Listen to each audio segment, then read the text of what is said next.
আসসালামু আলাইকুম। আজ আমার রেসিপি হলো কাঁকরোল দিয়ে। খুব সহজে একটি কাঁকরোলের রেসিপি শেয়ার করব আপনাদের সাথে। খুব সহজ এবং চমৎকার হয় খেতে। কাঁকরোলের পুষ্টিগুণের কথা বলে শেষ করা যাবে না। কাঁকরোল কিন্তু অনেক উপকারী আমাদের শরীরের জন্য। কাঁকরোল থেকে কিন্তু আমাদের চোখের জ্যোতিও বাড়ে। দেখুন আমি কাঁকরোলগুলোকে ধুয়ে পরিষ্কার করে নিয়েছি। এবার আমি মাঝ বরাবর কেটে নিচ্ছি। দুই সাইড থেকে কেটে এরকম মাঝ বরাবর কেটে নিচ্ছি।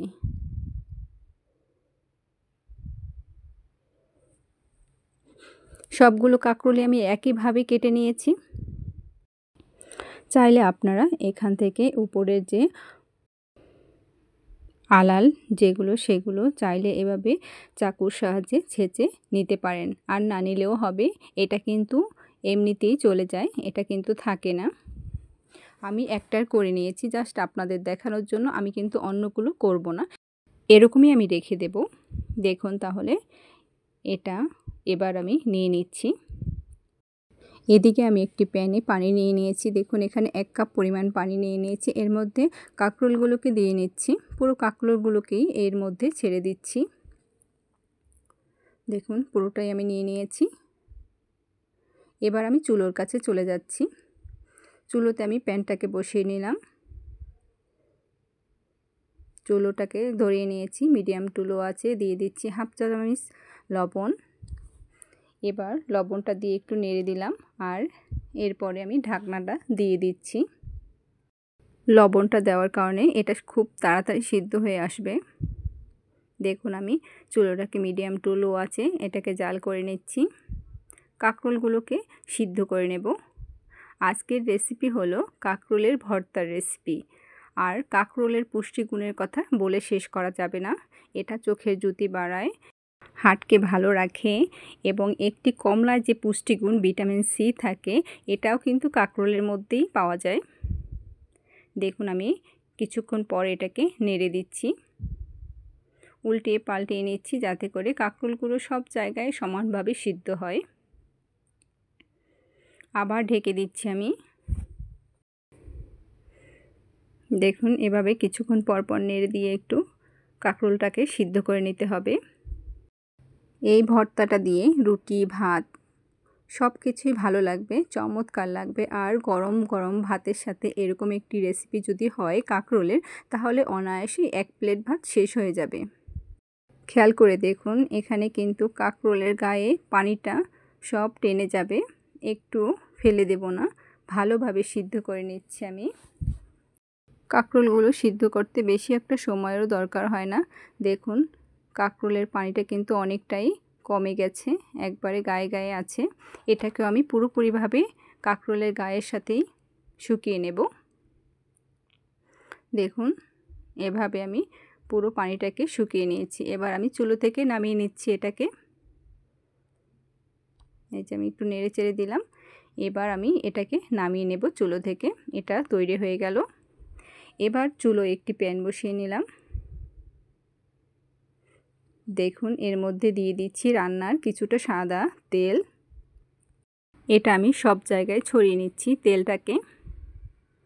দেখুন তেলটা কিন্তু এখানে গরম হয়ে আসছে।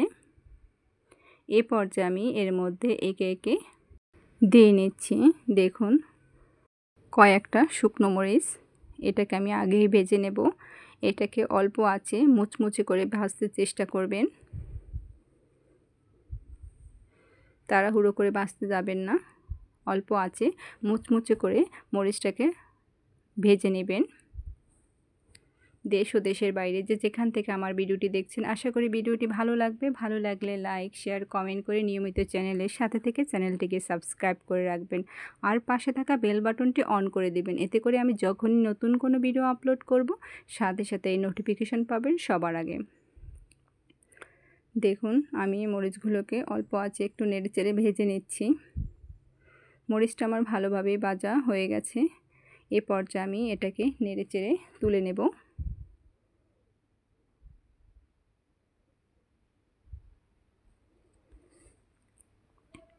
এ পর্যায়ে দিয়ে দিচ্ছি আমি এখানে একটি রসুন ছিলে নিয়েছি, এটাকে আমি তেলের মধ্যে দিয়ে দিচ্ছি। পুরো একটি রসুনই দিচ্ছি, এর চেয়ে বেশিও না কমও না। একটি রসুন নিয়ে নিয়েছি আমি। এটাকে আমি অল্প আঁচে ভাজবো, যাতে করে রসুনের কোয়াগুলো ভালোভাবে সিদ্ধ হয়, শক্ত না থেকে যায়।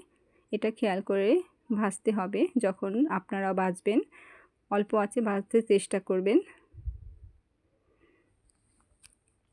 অল্প আঁচে ভেজে নিলে রসুনের কোয়াগুলো একবারে নরম হয়ে যাবে। দেখুন আমি ভেজে নিয়েছি।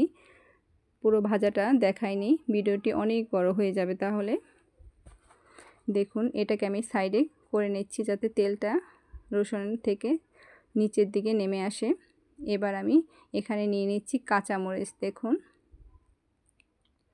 এটাকে সাইডে রেখে আমি এবারে রসুনগুলোকে তুলে নিচ্ছি।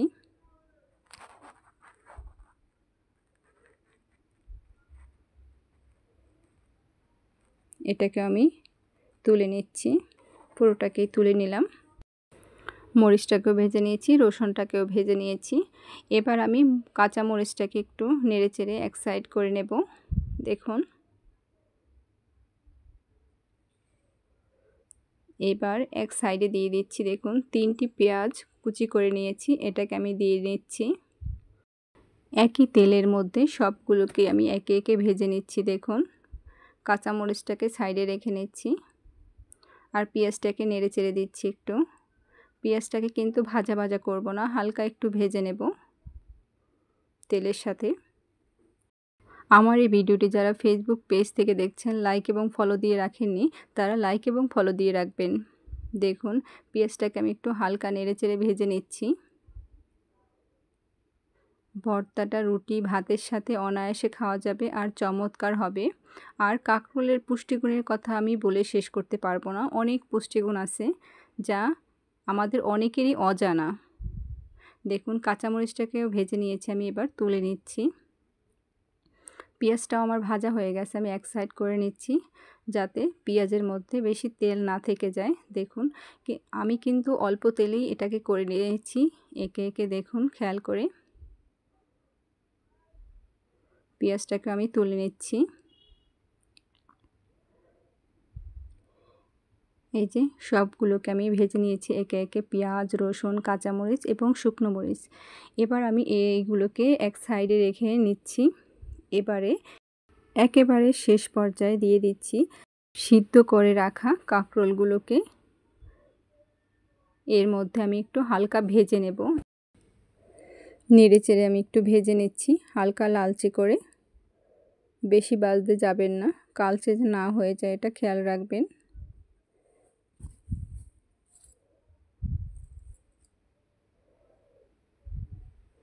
উল্টিয়ে পাল্টিয়ে আমি কাঁকরোলগুলোকে একটু ভেজে নিচ্ছি।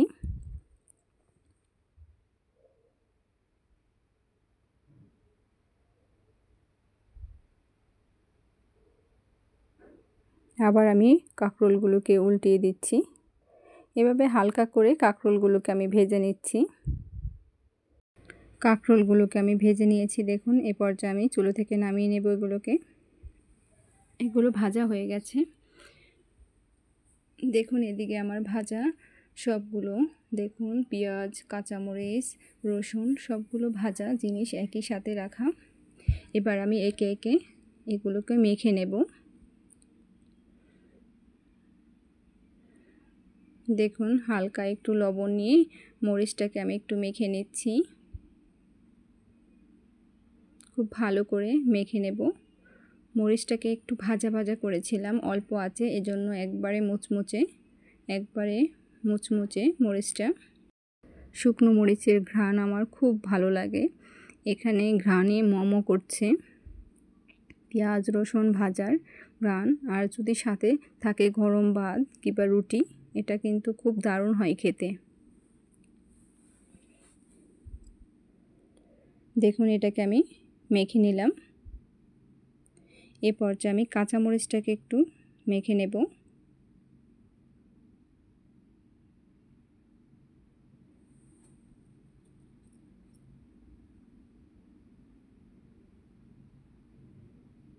এবার আমি রসুনটা দেখিয়ে দিচ্ছি। দেখুন রসুনটা কিন্তু এইরকম নরম হয়ে গেছে। এরকম ভাজতে চেষ্টা করবেন অল্প আঁচে। রসুনটাকে আমি মেখে নিচ্ছি। রসুনটাকে আমি মেখে নিলাম। রসুনটাকে রেখে নিচ্ছি। এবার আমি পেঁয়াজটাকে একটু মেখে নিচ্ছি। এ পর্যায়ে এর মধ্যে আমি নিয়ে নিচ্ছি কাঁকরোলগুলোকে। এবার আমি কাঁকরোলগুলোকে নিয়ে নিচ্ছি। দেখুন এরকম ভেজে নিয়েছিলাম কাঁকরোলগুলোকে। এবার আমি এর মধ্যে দিয়ে নিলাম। আমি দেখিয়ে দিচ্ছি, দেখুন কাঁকরোলটা কতটা নরম হয়ে গেছে। প্রতিটা কাঁকরোল নরম হয়ে গেছে। এবার আমি এগুলোকে মিক্স করে নিচ্ছি। দেখুন সবগুলোকেই হাত দিয়ে মিক্স করে নিচ্ছি। তৈরি হয়ে গেল আমার ভর্তা, সুস্বাদু কাঁকরোল ভর্তা। ভর্তা একটু ঝাল হলে ভালো লাগে, আমার তো খুবই ভালো লাগে। ভর্তা হলে আর কিছুই দরকার হয় না আমার। তৈরি হয়ে গেল আমার কাঁকরোল ভর্তা। এটা রুটি ভাতের সাথে হয় দারুণ খেতে। এরকম একটি কাঁকরোল রেসিপি তৈরি করে নিতে পারেন খুব সহজে। পরিবার সকলেই পছন্দ করবে আর চেটেপুটে খাবে। এটি তৈরি করাও খুব সহজ আর খেতেও মাশাআল্লাহ দারুণ হয়। দেখুন এবার আমি উপর থেকে দিয়ে দিচ্ছি একটু ফ্রেশ নারকেল কোড়া। কাঁকরোলের সাথে কিন্তু নারকেল কোড়াটা খুব ভালো লাগে খেতে। গরম ভাতের সাথে এরকম একটি রেসিপি জাস্ট অসাধারণ। দেখুন আমি ফ্রেশ নারকেল কোড়াটা একটু দিয়ে নিলাম। তৈরি হয়ে গেল আমার কাঁকরোলের ভর্তার রেসিপি। এবার আমি এর সাথে একটি পোড়া মরিচ নিয়ে নেব। দেখুন ভাজা মরিচের স্বাদ কিন্তু একরকম আর পোড়া মরিচের স্বাদ সেটা কিন্তু অন্যরকম। গরম ভাতের সাথে এরকম একটি কাঁকরোলের রেসিপি অসাধারণ হয়। পুরনো স্মৃতি মনে পড়ে যাবে এরকম একটি রেসিপি যদি হাতের কাছে পাওয়া যায়। তৈরি হয়ে গেল আমার কাঁকরোল রেসিপি একেবারেই রেডি। এখন শুধু খাওয়ার পালা। এবার আমি আপনাদের দেখিয়ে দিচ্ছি এটা কেমন তৈরি হয়েছে। দেখুন এটা দেখতে যেমন খেতেও তেমনি লোভনীয় হয়েছে। আমি এবার আপনাদের দেখিয়ে দিচ্ছি। এই যে দেখুন কতটা লোভনীয় লাগছে। গরম গরম ভাত আর এরকম একটি কাঁকরোলের রেসিপি দারুণ হয় খেতে। সকলে ভালো থাকবেন, সুস্থ থাকবেন, নিরাপদে থাকবেন। আসসালামু আলাইকুম, আল্লাহ হাফেজ।